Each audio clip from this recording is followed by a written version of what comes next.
Dinosauroaren ariketa. Egun batean, dinosaurio bat oihana batera joango zen, ibilbide bat egitera.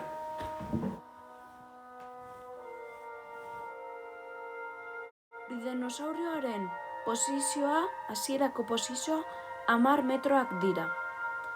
Hor egon eta gero 15 metroetara doa. Hurrengoa 20 metroak izango dira, eta hori egin eta gero 15 metroetara joango da. 15 metrotik 5 metrora joango da, eta bertatik -5 metroetara.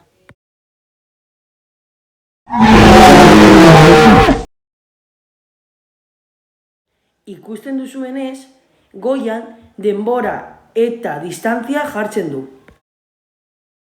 Amaiera.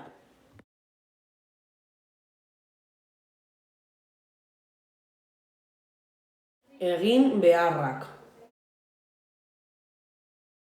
Hurrengo galderak erantzuteko hurrengo bi datuak behar dituzu. Dinosauroaren desplazamendua eta ibilbidearen luzera. Desplazamendua 15 metro da eta ibilbidearen luzera 35 metro. Azkartasuna kalkulatzeko desplazamendua zati denbora egin behar dugu. Erantzuna 5,83 periodo da.